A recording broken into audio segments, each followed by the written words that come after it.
8.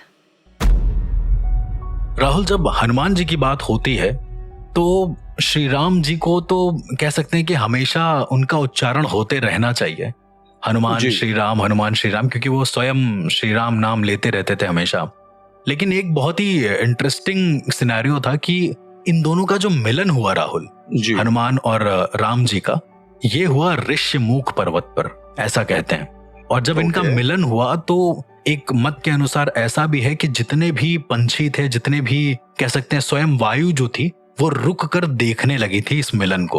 वो इतना ज्यादा सुंदर मिलन था। क्योंकि स्वयं भगवान विष्णु और शिव का मिलन कहा जाता है वो, क्योंकि हनुमान जी रुद्र हैं, 5वें रुद्र हैं, और उसके साथ साथ वो स्वयं नारायण के अवतार है। तो कहते हैं कि जो नमः है वो उच्चारण वहां से गूंजा पहली बार जब वो श्री राम नाम मिला। अब मैं नमः, आपने सुना होगा राहुल कई बार, ओम नमः शिवाय।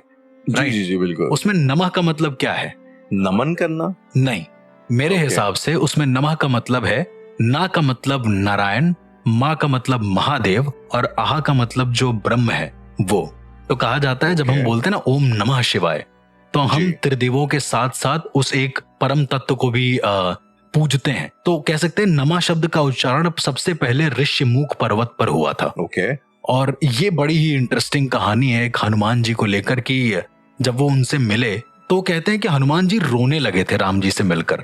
और चूंकि हनुमान जी के गुरु भी है वो राम जी, एक तरीके से उनको सादा भी है, तो उनके आंसू निकलने लगे थे कंटिन्यू उनके सामने।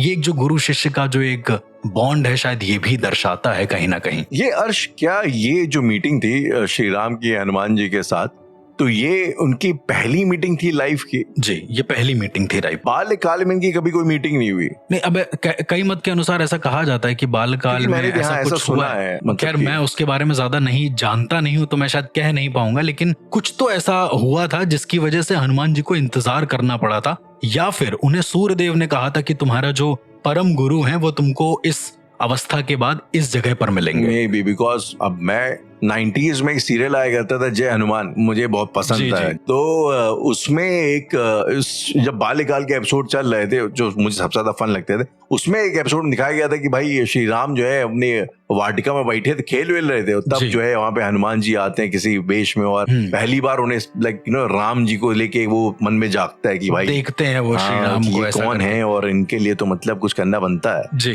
तो ये मैंने सुना है, but not very sure about दो। बिल्कुल। खैर, अगर बात करें हनुमान जी के, और हम लोग आए सुंदर कांड के आसपास, जी, जो कि आपका फेवरेट भी है, इनफैक्ट जो कि मेरा फेवरेट भी है। उसमें जो हनुमान जी हैं, सीता माँ का हरण हो चुका है, उनको वो ले गया रावण वहां पे लंका पार, और यहाँ पे समुद्र तट पे जामवंत जी और क्या कहते हैं हनुमान जी बैठे हैं, और समुद्र को लांग करके उनको जाना है। लेकिन हनुमान जी को ये श्राप मिला हुआ है कि वो अपनी शक्तियां एंड टाइम पे भूल जाएंगे। तो जामवंत जी को ये जो है आइडिया आता है कि वो हनुमान जी को भड़काते हैं, उनको मोटिवेट करते हैं। आई मीन रिगार्डलेस कि ये स्टोरी अब हनुमान जी की स्टोरी है, रिलीजियस स्टोरी है, और हनुमान जी भगवान है, मुझे कहानी बड़ी ह्यूमन कहानी लगती है जी। कि एज मैं जो जैसे पहले भी बोल रहा था कि हर इंसान के अंदर ना वो सुपर पावर कहीं ना कहीं होती है, और कोई ना कोई चाहिए जामन जैसा कैरेक्टर जो आए वो आपकी उस सुपर पावर को जगा दे, वो फायर बंद कर दे। बिल्कुल। उसका बाद आपकी आंख लगे, फिर आप जो है 100 काम करें। ये आम जिंदगी में होता भी है, आम जिंदगी में होता है। हर इंसान जो एक जामन के इंतजार में रहता है, कोई आगे भड़काता है। तो अभी मुझे लगता है कि ये हालात मुझे हर अगले इंडियन भारतीय के साथ लगते हैं। मुझे ऐसा लगता है कि हम इंडियंस, पता नहीं शायद आप इस बात से इत्तेफाक रखते कि नहीं, लेकिन मुझे ऐसा लगता है ना कि हम इंडियंस आमतौर पे ह्यूमिलिटी के चक्कर में जबरदस्ती कई बार अपनी खूबियों को दबा ले जाते हैं। हमने दिमाग में बना ही लिया है कि कोई बाहर का जो बंदा है, कोई फॉरेनर है, कहीं से कोई आता है, तो हमसे ज्यादा टैलेंटेड है, हमसे ज्यादा स्किल्ड है हर चीज में। अब ऐसा वही चीज है कि लोग ऐसा समझते हैं, लेकिन अब अगर आप अपने सनातन को देखेंगे जो आप बात करते हैं, तो कई चीजें हमारे धर्म से इंस्पायर्ड है बहुत ज्यादा। हाँ, मतलब अगर उतना हम दूर भी ना जाए तो मैंने इन जनरल देखा है कि इंडिया में एक चीज है कुछ इन्फीरियरिटी कॉम्प्लेक्स चीजों को लेके, तो कहीं ना कहीं मुझे लगता है कि ऐसे एक जामन की जरूरत है जो आए और आपको याद दिलाए। और क्योंकि टैलेंट के मामले में अपन लोग तो हैं भारी, ऐसी कोई दिक्कत नहीं है। जी बिल्कुल। तो खैर स्टोरी में आगे बढ़ते हैं। तो उसके बाद समुद्र वो लांघते हैं, सुरसा वगैरह से जो है पार करके वो पहुंचते हैं अशोक वाटिका, जहाँ पे जो है होती है सीता माँ जी। और सीता माँ उन्हें मतलब देख के थोड़ा सा घबरा जाती हैं, लोग कहते हैं, थोड़ा उनको मानती नहीं कि वो हैं। हाँ। इवेंचुअली वो जो है एक अंगूठी दिखाते हैं, चूड़ामणि दिखाते हैं, जिसके बाद जो है सीता माँ को जो है समझ आता है कि ये रामदूत है। और जब ये मुझे जो ना पार्ट बड़ा इंटरेस्टिंग लगता है कि जब वो कहती हैं हनुमान जी की भाई मैया बहुत दूर से आए हो, भूख लगी बहुत ज्यादा, क्या करूं। तो बोलती भाई अशोक वाटिका है, अब मैं तो बनती हूँ, तुमको जो दिखता है खा लो। तो उसके बाद जो है हनुमान जी एकदम जो है त्राही माम मचा देते हैं। वही चंचलता की बात हो रही, जिस चंचलता की वजह से वो सूर्य को खाने चले थे। जी। तो वहीं जो कहते हैं ना, इनका एक वो रिवाइटल वाला फेज होता है कि उनको याद आता है कि भाई जो है और इतनी मेरे अंदर पावर है। जो कैरेक्टर बेसिकली हनुमान जी का चंचल वाला था वो कंटिन्यू। उसके बाद फिर अशोक वाटिका में तो एकदम त्राही माम मचा देते हैं। मैंने सुना कि पूरा उजाड़ देते, सब उजाड़ देते, जितने फल वल लगे होते हैं सब खत्म कर देते हैं खा के, और कुछ नहीं बचता है, कुछ नहीं बचता है। उसके बाद भयानक काफी मारपीट होती है। फिर मेघनाथ आते हैं जी, और फिर मेघनाथ अच्छा कहते हैं अर्श की वो हनुमान जी को बंदी बना लेते हैं। अब सवाल यहाँ खड़ा होता है कि यार हनुमान जी मतलब इतने भयानक पावर, और क्या मेघनाथ जो था इंद्रजीत वो हनुमान जी से ज्यादा ताकतवर था? नहीं, ज्यादा ताकतवर नहीं था इनफैक्ट। और एक मत के अनुसार ऐसा भी कहा जाता है राहुल कि जब हनुमान जी का मेघनाथ यानी इंद्रजीत से जब युद्ध हुआ था जी, तो हनुमान जी यूं ही जा रहे थे मतलब लंका की तरफ, तो अशोक वाटिका से निकलने के बाद का ये सिनेरियो था। तो जब वो जा रहे थे तो उन्हें दिखा कि जो राम जी हैं वो मतलब मूर्छित पड़े हैं जमीन पर, उनके तीर लगी हुई है और लक्ष्मण जी मरे हुए हैं, मतलब ये हनुमान जी को दिखता है। और फिर देखते हैं कि सीता जी जो हैं वो कहीं दूर एकदम हैं और उनके रक्त से जो इंद्रजीत है वो जो अपना खंजर है उसको सही कर रहा है। इस तरीके का उनको हेलुसिनेशन होता है, हनुमान जी का हेलुसिनेशन होता है। और सुग्रीव बैठे होते हैं, वो सुग्रीव से पूछते हैं कि क्या हुआ, तो सुग्रीव कहते हैं कि मतलब रघुवर नहीं रहे, रघुवर अब खत्म हो गए, ऐसा करके। तो हनुमान जी बहुत ज्यादा रोने लगते हैं, मतलब ऐसा कहते हैं कि उनके विलाप से लंका हिल गई थी पूरी की पूरी। जब वो बहुत ज्यादा रोने लगे तो इंद्रजीत ने क्या काम किया कि सारा का सारा जो इल्यूजन था उसको हटाया और कहा कि ये सच तो नहीं है लेकिन ये सच हो जाएगा एक दिन, ये आने वाला सच है जो मैं तुम्हें दिखा रहा हूं। तब हनुमान जी को पता चला कि ये जो सारा का सारा हो रहा था ये इल्यूजन था सिर्फ एक। और उसके बाद इन दोनों में युद्ध होता है, बड़ा ही भयंकर युद्ध होता है इनफैक्ट। Quite interesting. देन क्या होता है कि जब इंद्रजीत को ये समझ में आता है कि अब ये आम बानर तो नहीं है देखने में, तो पक्का ये सिर्फ एक ही अस्त्र से मारा जा सकता है क्योंकि इंद्रजीत के पास ब्रह्मास्त्र था, ऐसा कहते हैं। इंद्रजीत बहुत बड़ा साधक था बाय द वे। तो उसने ब्रह्मास्त्र को छोड़ा और हनुमान जी ने चुपचाप से सरेंडर कर दिया उसके सामने, जैसे नारायणास्त्र के सामने करा जाता है, सेम वैसे। अब चूंकि बचपन में ब्रह्मा द्वारा जो मिला वरदान है कि उस पर ब्रह्मास्त्र का असर नहीं होगा, और उसके अलावा मेघनाथ को यह वरदान है कि ब्रह्मास्त्र वो छोड़ सकता है, उससे आघात हो सकता है। तो इस तरीके से इस डिग्निटी को मेंटेन करने के लिए ब्रह्मास्त्र ने खुद को जंजीरों में बदल लिया और हनुमान जी को कैद कर लिया। ऐसा कहते हैं कि उन जंजीरों से हनुमान जी कमजोर हो गए थे काफी, और उनको फिर मेघनाथ अपने साथ ले जाता है लंका, रावण के सामने प्रस्तुत करता है। राइट। तो उसके बाद हनुमान जी को वो ले जाते हैं लंका। यहाँ पे अच्छा वैसे थोड़ा सा ऑफ टॉपिक है, लेकिन आपने एक चीज बोली ना कि मेघनाथ को लगता है कि ये वानर जो है ये आम वानर तो नहीं है जी। थोड़ा अच्छा ये मैंने सुना है कहीं पे ना, कि आप मुझे बताइएगा इसके में आपकी क्या राय है। हनुमान जी को अक्सर मंकी गॉड बुलाते हैं जो कॉमन अंडरस्टैंडिंग के हैं वेस्ट वाले लोग जी। और सीन ऐसा है, समस्या ये है कि हमारे मतलब संस्कृत में एटलीस्ट बंदर के लिए जो शब्द है वो है कपि।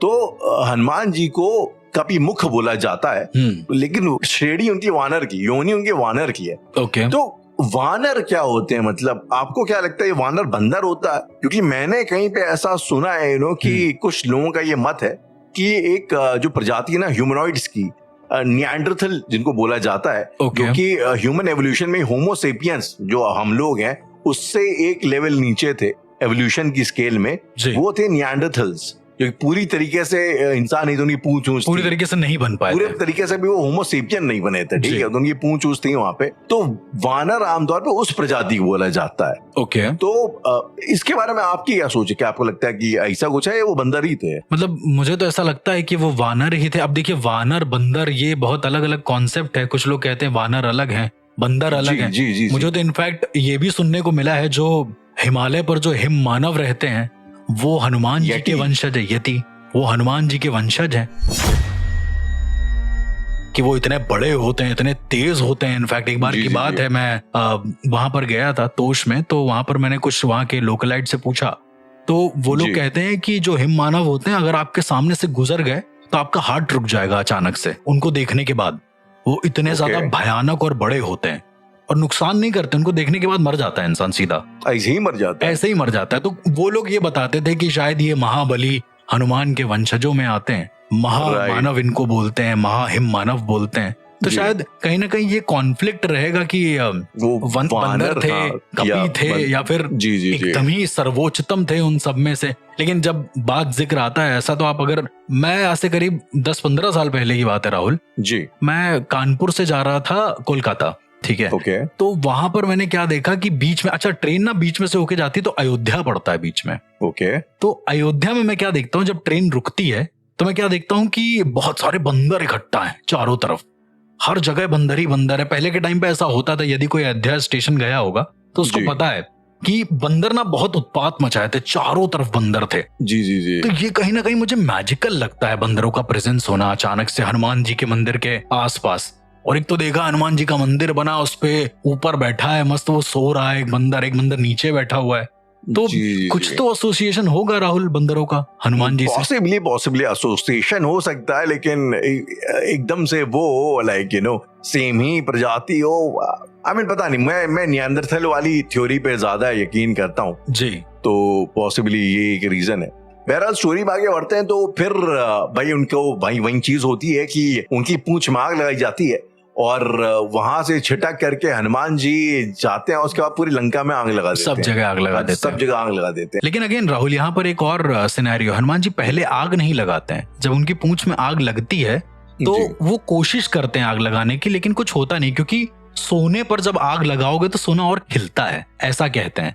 तो हनुमान जी जाते हैं, किसी बंदी ग्रह कोई होता है वहां पर शनिदेव से मिलते हैं और उनको मुक्त करते हैं। राइट। अच्छा, ये सवाल मेरे जहन में आता था कि सोने की अगर लंका है तो सोने में ऐसे आग लगी, खाली लगाया और सोने पे आग लगाओगे वो चमकेगा, खिलेगा और ज्यादा। तो क्या हुआ था, वो शनिदेव से मिले? तो कहते हैं कि रावण ने एक बार शनिदेव को बंदी बना लिया था। जी। ठीक है, तो हनुमान जी पहुंचते हैं और उन्हें मुक्त करते हैं, शनिदेव को। ओके। तो अब ये भी बहुत बड़ा संवाद है हनुमान जी और शनि जी का, बहुत एक अलग सिनेरियो, वो हम लोग फिर कभी डिस्कस करेंगे शनिदेव में।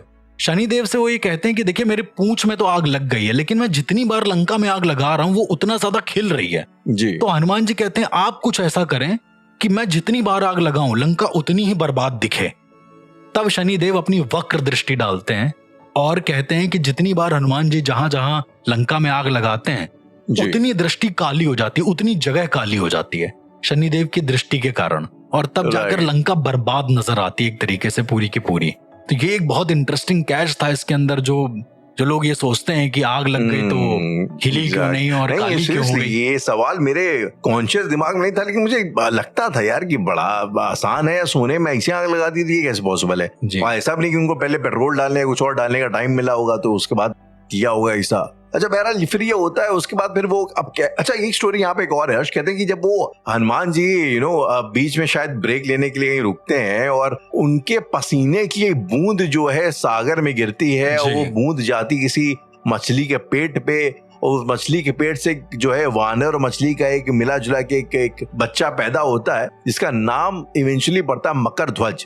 और वो हनुमान जी के बेटे के तौर पे जाना जाता है, इवन पूजा भी जाता होगा कहीं ना कहीं, फॉर श्योर आई गेस कहीं ना कहीं तो पूजा जाता होगा। तो ये मकरध्वज का क्या लेजेंड, क्या उसकी स्टोरी है, अगर आपको आइडिया? मतलब जहां तक मैंने सुना है राहुल, क्योंकि ये कहानी ना मैं बचपन में भी पढ़ता था जी, ठीक है। तो इस कहानी में क्या होता था कि बचपन में ना एक योग करके किताब आती थी, ठीक है, तो उसमें क्या होता था, उसमें सारी कहानियां लिखी होती थी, संग्रह होता था। तो उसमें एक ये कथा वर्णित थी कि हनुमान जी के पसीने की बूंद एक मगरमच्छ जो होता है मतलब फीमेल मगरमच्छ जो होती है उसके मुंह में चली जाती है और फिर उससे मकर ध्वज उत्पन्न होता है, उनका पुत्र एक तरीके से।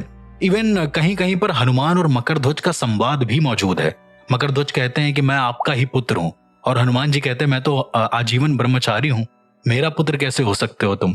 तब वो उनको समझाते हैं कि ऐसा ऐसा हुआ था एक मत के अनुसार। और ये इंटरेस्टिंग बात यहाँ पे ये अर्श की कहते हैं कि मकर ध्वज को पाला पोसा था अहि रावण ने, जो कि रावण का भाई है। बिल्कुल, तो शायद बहुत लिमिटेड लोग जानते हैं कि ऐसा भी एक कैरेक्टर है कोई। बहरहाल उसके बाद जो है बकायदा राम रावण का युद्ध होता है, और फिर एक बड़ी इंटरेस्टिंग एक इंसिडेंट तब आता है जब इंद्रजीत जो है मेघनाथ लक्ष्मण जी को शक्ति बाण मार देते हैं जी। अच्छा अर्श, पहली बात तो ये शक्ति बाण क्या होता है? राहुल, शक्ति बाण मतलब ये होता है कि जिससे शक्तियां क्षीण हो जाती हैं आपकी। नहीं, पर ये माँ शक्ति का कुछ है कि इसमें आदि शक्ति का आदि शक्ति का तथ्य मौजूद होता है। तो उसका कोई तोड़ लक्ष्मण जी के पास नहीं था।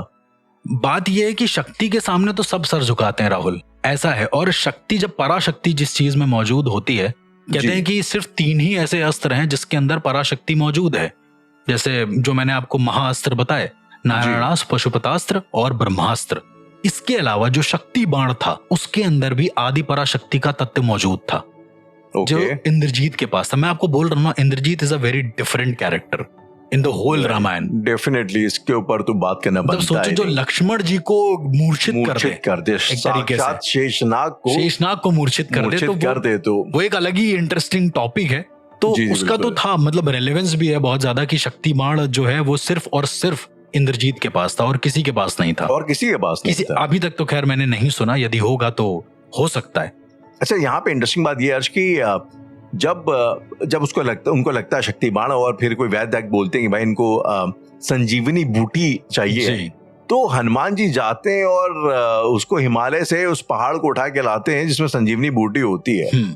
और रिसेंटली मैंने कहीं एक चीज स्टोरी सुनी कि अब अगेन मुझे इसकी क्या मतलब वो है रियलिटी स्टोरी मुझे पता नहीं, लेकिन कहते हैं कि लंका के जंगलों में आज भी वहां पे एक ऐसा पहाड़ पाया जाता है जो कि वहां के इकोसिस्टम से एकदम अलग है। एग्जैक्टली, जो हिमालय की जो जड़ी बूटियां हैं उसमें उस पर्वत पे पाई जाती हैं। बिल्कुल। तो अब अगेन कुछ ना कुछ कोरिलेशन, हम लोग खाली कयास लगा रहे हैं, श्योरिटी से कुछ बोला जा नहीं सकता, लेकिन कहीं ना कहीं चीजें ये बड़ी इंटरेस्टिंग। बिल्कुल, बहुत ज्यादा राहुल। और हनुमान जी का कैरेक्टर हो गया, उनकी कहानी हो गई, जितनी भी चीजें हम लोगों ने सुनी, इवन जो आपने अभी पहले एपिसोड्स में बताया वो अंगूठी ढूंढने वाला एक जो सिनेरियो जी, कि वो ढूंढते रहते हैं और हनुमान जी चिरंजीवी हैं, ये भी हम सबको पता है। जी, भगवान रूप में आज भी हम सबके बीच में विद्यमान है और पूजनीय है।